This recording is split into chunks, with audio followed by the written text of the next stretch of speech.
السلام علیکم دوستو، میں ہوں سجاد سرور اور آپ دیکھ رہے ہیں ہسٹوریکل مومنٹس۔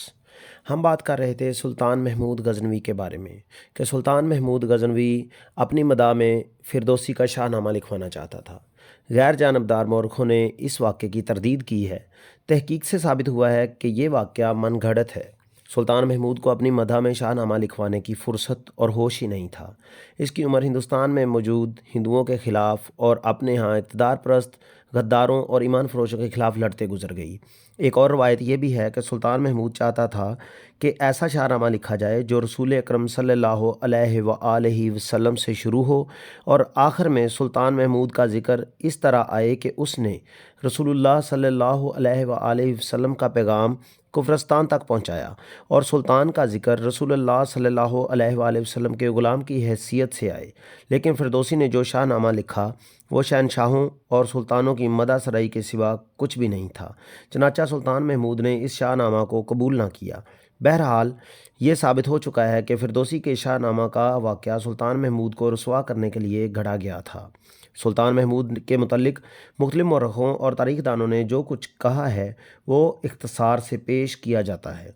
سلطان حق کا پکا تھا، اپنا ارادہ پورا کر کے رہتا تھا اور مخالف کم ہی برداشت کرتا تھا، لیکن اپنے افسروں کے مشوروں اور تجاویز پر ان کے ذاتی مسائل اور امور پر غور کرتا اور کام کی کوئی تجویز رد نہیں کرتا تھا۔ اس کی وفات کے بعد اس کے افسر اس کا نام ہمیشہ احترام سے لیتے رہے۔ ابن الاسیر، سبت ابن الجوزی اور بہیقی لکھتے ہیں کہ سلطان خویش پرور نہیں تھا۔ وہ وزارت اور دیگر عہدے صرف انہیں دیتا تھا جو ان کے اہل ہوتے تھے۔ بہیقی اور گردیزی لکھتے ہیں کہ سلطان کے 7 بیٹے تھے۔ ان کی تعلیم و تربیت کی وہ خصوصی نگرانی کرتا تھا۔ اس نے اپنے بیٹوں کی پرائیویٹ زندگی اور مشاغل پر نظر رکھنے کے لیے تربیت یافتہ جاسوس مقرر کر رکھے تھے جو سلطان کو باقاعدگی سے رپورٹیں دیتے رہتے تھے۔ کوئی بیٹا کہیں بھی کوئی ناروا حرکت کرے تو سلطان اسے بڑی سخت سے سخت سزا دیا کرتا تھا۔ ابن الاسیر اور مجمل لکھتے ہیں کہ سلطان اپنی پرائیویٹ زندگی میں اسلامی اصولوں کی پابندی بہت سختی سے کیا کرتا تھا۔ ترکمان کے خوبصورت غلام ابو النجم ایاز کے ساتھ سلطان محمود کی محبت کو شاعروں اور قصیدہ گروں نے رومانی رنگ دیا تھا۔ حقیقت یہ تھی کہ ایاز بے شک خوبصورت تھا، لیکن اس کے ساتھ سلطان کی محبت اس کی غیر معمولی ذہانت اور قابلیت کی وجہ سے تھی۔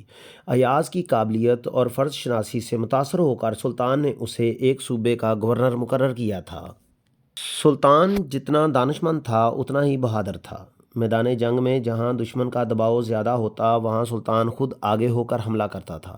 اس کی ذاتی شجاعت کا اثر یہ تھا کہ اس کے سپاہی انتہائی مایوسی کن حالات اور دشواریوں میں بھی ایسی بے جگری سے لڑتے تھے کہ متوقع شکست فتح بن جاتی تھی۔ سلطان عدل و انصاف کے معاملے میں بہت بڑا سخت تھا۔ کسی کا اس کے ساتھ خون کا رشتہ یا کسی کا اونچا عہدہ اور رتبہ سلطان محمود غزنوی کے عدل و انصاف کو موڑ توڑ نہیں سکتا تھا۔ سلطان محمود کے اپنے بیٹے مسعود نے ایک تاجر سے قرض لیا اور مقررہ مدت گزر جانے پر ادائیگی سے پس پیش کرنے لگا۔ تاجر نے قاضی کی عدالت میں دعویٰ دائر کر دیا۔ مسعود اس خوش فہمی میں مبتلا تھا کہ سلطان کا بیٹا ہونے کی وجہ سے اسے عدالت میں نہیں بلایا جائے گا۔ اس نے طلبی پر قاضی کے سامنے جانے سے انکار کر دیا۔ سلطان کو اطلاع ملی تو اس نے اپنے بیٹے کو گرفتار کروا کر عدالت میں بھیجا۔ قاضی نے اس سے قرض واپس دلایا اور جرمانہ بھی کیا۔ علی نشتگین فوج کا اعلیٰ افسر تھا۔ اس نے اسلام کے منافی ایک حرکت کی۔ سلطان کے حکم سے اسے سرے عام کوڑے لگائے گئے۔ عامل نیشاپور، اس نے اپنے رتبے اور سرکاری حیثیت کے روب میں ایک عورت کی جائیداد پر قبضہ کر لیا۔ عورت نے سلطان محمود سے شکایت کی۔ سلطان نے عامل نیشاپور کے رتبے اور حیثیت کی پرواہ نہ کرتے ہوئے اسے سرے عام کوڑوں کی سزا سنائی اور سرکاری حیثیت سے برطرف کر دیا۔ سلطان محمود غزنوی نے فقہ پر خود ایک کتاب لکھی تھی اور علماء کو دربار میں جمع کر کے ان سے فقہ نظام شریعت پر کتابیں لکھوائی تھیں۔ سلطان مذہب کا پابند تھا، نماز باقاعدگی سے پڑھتا تھا اور ہر صبح کا آغاز تلاوت قرآن پاک سے کرتا تھا۔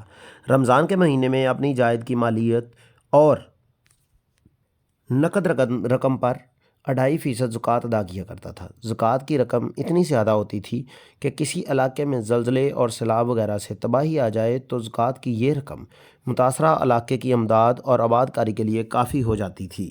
سلطان محمود غزنوی نے ہندوستان پر 17 حملے پے در پے کیے، اور وہ حملے صرف اس لیے کیے تاکہ اسلام کی بقا ہو۔ نبی پاک صلی اللہ علیہ وآلہ وسلم کا سچا سچا عاشق ہونے کی وجہ سے انہوں نے یہ حملے نبی پاک صلی اللہ علیہ وآلہ وسلم کا دین بچانے کے لیے کیے، کیونکہ ہندوستان میں مندروں میں ہندوؤں کو جو تعلیم دی جاتی تھی وہ صرف یہی دی جاتی تھی کہ مسلمانوں کو ختم کیا جائے اور ان کی نسل کشی کی جائے۔